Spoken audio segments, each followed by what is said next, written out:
Hello, Gemini. Welcome dito sa iyong monthly reading. So, March 2026 na tayo. Check natin yung mga energies.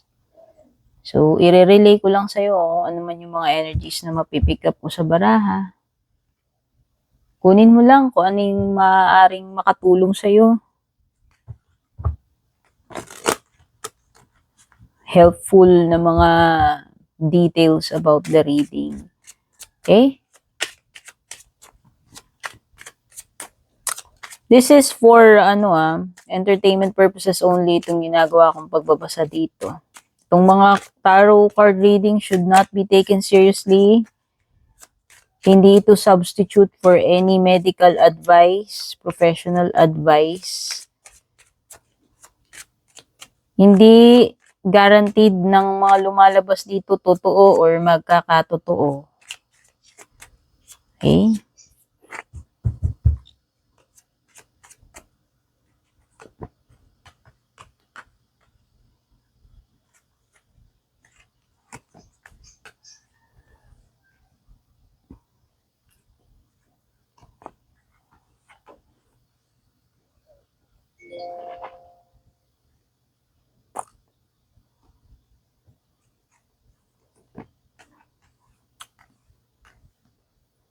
All genders are welcome, of course. No need to ask. Ito'y para sa lahat.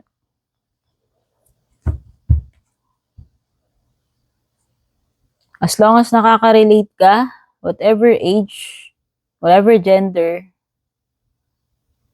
kung hindi naman nakaka-relate, wag ipilit, no? Si general reading lamang ito.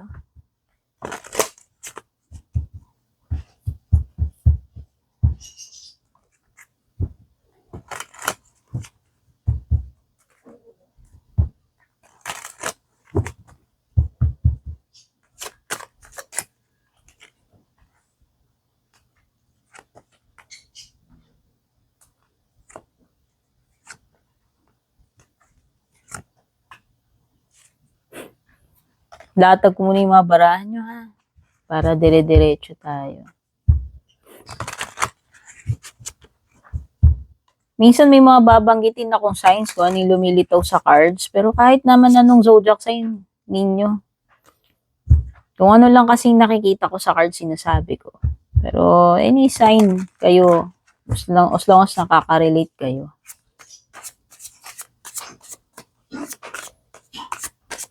So far, yung mga red cards mo magaganda. Yung mga fortune cards mo.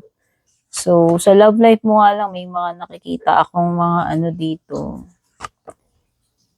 Hindi ganun ka-good na mga cards, no? So, part ng reading yan. Di lahat ng lalabas maganda. Depende. Kung ano lang lalabas sa cards, no? Alam mo yun? Di ba? Random yan, random. Wow, ang ganda. So, nakakakita ako ng love, ng luck. Nakikita ako ng positive work outcomes para sa iyo. No? Itong mga positive work outcomes na to is depende yan sa iyong efforts, Gemini. Kasi ang sinasabi dito, magkakaroon ka lamang ng mga positive work outcomes kung ikaw ay magkakaroon ng consistent efforts. Okay? At kung ikaw ay very, tawag dito, committed, seryoso, desidido, determined, dyan sa iyong mga ginagawa, no? As in, talagang ginagawa mo siya diligently, consistently, yun ay magbibigay ng magagandang reward sa iyo. Meron din binabanggit dito about a major purchase, Gemini. Baka kasi meron kang something na bibilhin. Major, pag sinabi nating major purchase, could be malaking yan. Malaking investment or malaki yung amount na ilalabas mo rito. No? Pwedeng meron kang ipupundar. Kasi sabi diyan major purchase na worth making. So feeling ko lang kung ano man yung magagastos mo doon, ilalabas mo ng pera, yung amount nung bagay na yun na ipupundar mo, bibilihin mo, sa tingin ko, sa makukuha mong mga rewards, mababawi mo na rin yung mukhang worth it naman. Okay? So, nakakakita rin ako ng nature card dito. Sabi dito, Gemini, kailangan mo ring maglalabas, maka-experience ng nature, makipag-interact, no? Makipag-interact sa nature or makasagap ka man lang ng masinagan ka man ng araw, ma, makalanghap ka man lang ng sariwang hangin. Oo, kasi siguro masyado ka ng confined ba? Lagi ka na lang nasa closed doors, lagi ka na lang nasa loob ng bahay, sa office, di ka na naaarawan. Syempre, kailangan din natin ng nature, no? Kasi itong mga ganitong gawain, usually nakakapag-release din ito ng stress. Sabi nila, good for our health din. Sabi nila, yung iba nakakatanggal ito ng mga anxiety, stress, depression. So, ang tawag dito, kapag nag-engage ka sa nature, it is good for the soul daw. And it also gives healing. No? Eh, kung wala, sasabihin mo, wala naman ako sakit, ganyan, no? Pwede rin kasing energetic healing yan. Spiritual healing. No? Basta may sinasabi yan about nature and kung ano yung mga benefits na maitutulong sa iyo ng nature this month. Okay? So, meron kang love and luck. Wow, baka naman yung iba sa inyo, siswertihin na kayo sa pag-ibig. Oh, love is in the air daw, Gemini. This is a great time for commitment and taking relationships to the next level. So, yung iba sa inyo, if you're in a current relationship or connection, sabi dito kasi is, pwedeng may to the next level or may pag-i-evolve, may pag-upgrade na magaganap pagdating doon sa connection na yun. Pero kung ikaw ay single, ready to mingle, and nasa searching for someone, pwede ka rin namang makatagpo ng love. Okay? Pwede ka rin may ma-meet and makatagpo ka ng makahanap ka ng love and commitment dun sa person na mamimit mo kung meron ka mang mamimit. Pero kung meron ka nakakarelasyon, mag-aano lang yung relationship niyo, mas mag-upgrade. So, halimbawa, from MU to magiging may formal commitment na, label na. Di ba? Yung mga ganun. Or kung mag-jowa, pwedeng to the next level, pwedeng maging yung engagement, fiancé na. Okay? Or marriage, no? So, meron ka ring luck. Ang sinasabi dito, may biglaang magandang pagbabago na paparating sa iyo. At para itong Wheel of Fortune, kasi sabi dito, things are working in your favor. So, this is excellent time for networking daw, no? Specific, binanggit niya yung networking, Gemini, pero it could be, excellent time din para sa ibang mga gagawin mo. Kung meron ka mang mga career moves or something na related sa basta meron kang good fortune dyan eh. Parang si Wheel of Fortune yan, good luck card yan. So, samahan mo ng consistent effort, no? Magkakaroon ka ng magagandang rewards, magkakaroon ka ng success, at magagandang pagbabago. Sa inyo yung mga binabanggit doon eh. Andun yung mga positive outcomes as long as ikaw ay consistent sa iyong pagkilos. So, when it comes to your love life naman, you have sunglasses, snake, cassette, I like you cards. Itong sunglasses is someone who is, watching you, Gemini. This person is always looking, pwedeng ino-observe ka nitong tao na to, pwedeng ini-stalk ka niya, sabi dyan, pwede ka rin ginagaslight. Basta ang alam ko dyan sa sunglasses, di ba pag naka-sunglasses tayo, hindi, pag masyadong dark yung lenses nung sunglasses natin, hindi naman na napapansin kung tumitingin tayo. So usually, yung mga ibang nagdi-disguise or usually, yung ibang mga nag-i-spy, gumagamit sila ng sunglasses para hindi napapansin kung saan sila nakatingin. Di ba? So, feeling ko lang, pwedeng yan, itong person na to, gumagamit siya ng mga disguise or pretending na wala siyang alam sa'yo, pero actually, nagre-research siya or sinusubaybayan ka niya or ini-spayan ka niya, like kanyang tinitignan. Alam mo yun. And meron kang snake. Itong snake kasi is, pwedeng betrayal, temptation, kakumpetensya mo, kalaban mo. No? So, sabihin na natin na may umaaligid na ahas sa paligid mo na pwedeng ahasin yung person mo. Or baka, kung hindi man sa person mo, baka ikaw yung target. Kasi parang merong kang stalker na nagkakagusto sa'yo. Type ka, baka mamaya may kakonect ka na dyan. Bala ka pang ahasin doon sa person mo. Diba? So, either way, kung ano yung nagre-resonate sa inyo. Kasi, baka kasi ikaw yung may karibal dun sa person mo or yung person mo pala yung may kakompetensya sa'yo. Depende kasi sa situation nyo yan. So, kunin nyo na lang po kung ano yung nagre-resonate sa situation ninyo.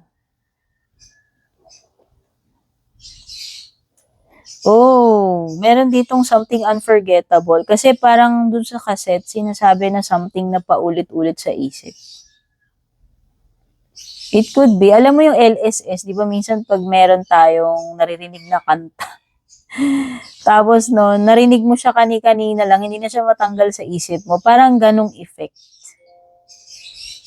Oo. It could be something na sinabi sa'yo ng person mo. It could be something na sinabi mo sa kanya. Basta merong something dito, it could be parang reenactment ng mga nangyari na parang nagre-repeat sa isip mo. Kumaga parang may mga eksena, di ba? May mga eksena dun sa pinanood mo movie, for example, na halimbawa, sinampal ni ganito si ganyan. So parang, parang na-stuck yun sa isip mo na parang paulit-ulit yung eksena na yun. So merong ganun. May ganong energy. I like you daw. O, diba? May nagkakagusto sa'yo, Gemini, and possible nga na yung nagkakagusto sa'yo, yun yung stalker mo. Yun yung, Hindi naman porke stalker, masama agad yung tao. Siguro masyado lang siyang, attracted sa'yo, curious. Pero meron talaga, meron ditong card na nagsasabi na, gustong mag-flirt sa iyo, gustong kang i-date, kursunada ka, and possible na mag-bloom itong romantic chorba na ito sa inyong dalawa. Kasi type ka nito eh. Okay. So, hindi mo inaasahan, Gemini, sa bottom ng deck, may have the 8 of Wands. So, pwedeng may mga delays. May mga delays sa transactions dito or even sa communication or traveling. Basta kung meron mga gagawin, activities, merong magpapabagal eh. Merong something na nagpapabagal. Kung ano man yung reason na yun, cause ng pagpapabagal. By the way, merong mga water signs dito, Cancer, Scorpio, Pisces. Hangman is Pisces energy eh. Pero pwede rin may mga fire, Aries, Leo, Sagittarius, or Taurus, Virgo, Capricorn. By the way, Gemini, ako nga pala si Tin. Kung bago ka rito, Tin ng Purple Tin at saka Tin ng Tin Arcana. Kung gusto nyo pong mag-avail ng mga services ko or exclusive perks, dumiretso po kayo sa Purple Tin Meta Verified page, may check. Yun yung legit. Kapag walang check, hindi po ako.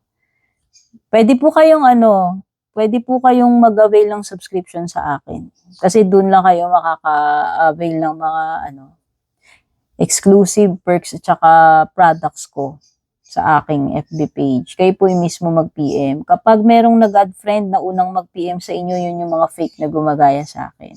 Yung Tinarcana FB page ko, rin yun? Meta Verified may check.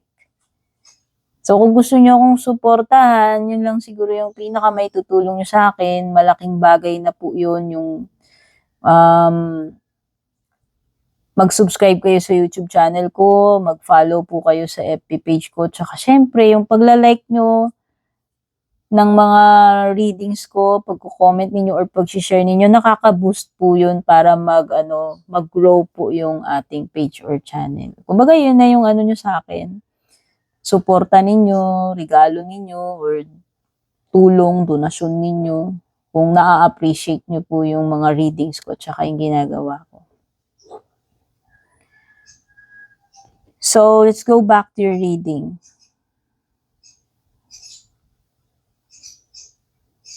May kompetensya talaga, promise. Kasi lumitaw yung 5 of Wands. So, nakakita ko dito ng mga drama-drama. May mga gagawa ng eksena dyan. Pwedeng merong mga nakikipagsabayan sa'yo, nakikipagkompetensya, nakikipag-agawan, nakikipagmagalingan. Alam mo yung kahit hindi ka naman nakikikompete sa kanya or sa kanila, they see you as a competition.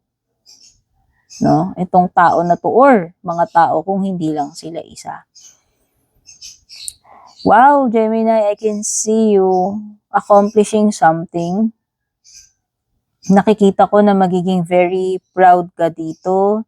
Merong mga bagay dito or even mga pangarap, goals na matutupad, especially sa family. May good news, merong happiness, pagiging kompleto. Pagdating sa family, wala akong nakikita eh. Ayan, no? Happy together, kompleto, blessed. Materially or emotionally, nakikita ko yung yung masayang mga miyembro ng pamilya na united kayo. Siguro kahit mayaman man kayo or hindi, alam mo yun, masaya kayo, kompleto kayo kasi lahat kayo ay nagtutulungan, nagmamahalan, nagsusuportahan, healthy, happy, alam mo yun.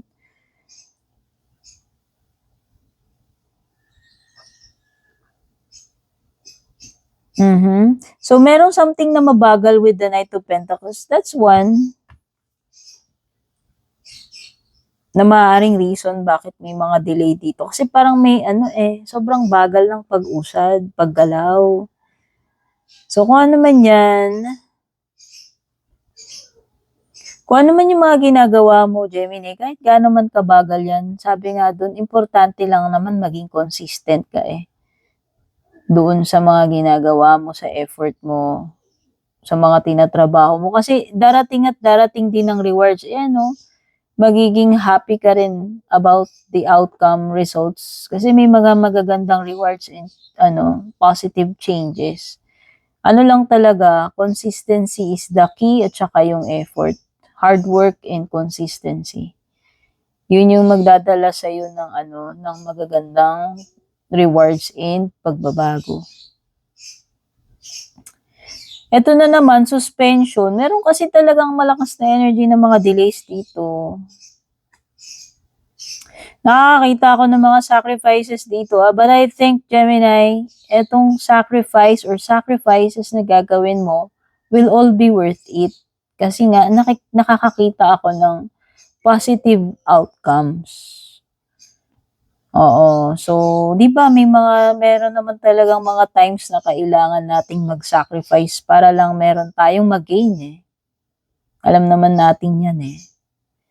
So, as long as yung pagsa-sacrifice mo naman ay may magandang patutunguhan, I don't see anything wrong pagdating doon. Pero siyempre, it's still your decision kung naman ang masusunod, 'no?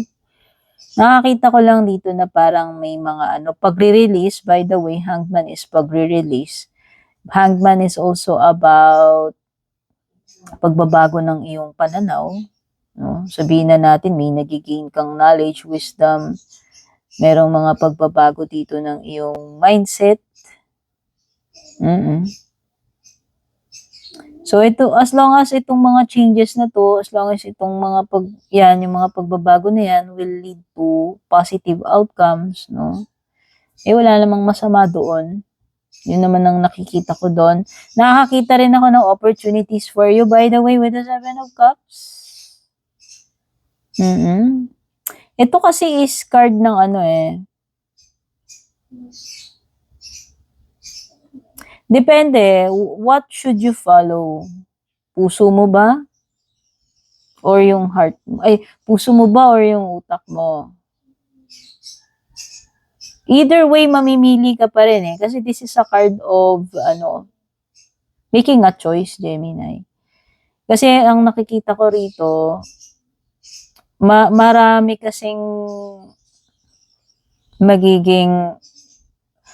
maraming maaaring opportunities na darating sa'yo, and marami ring mga outcomes na pwedeng mangyari.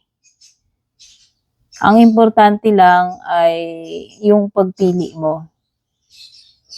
So whether to choose using your heart or choosing your mind, bahala ka na, no?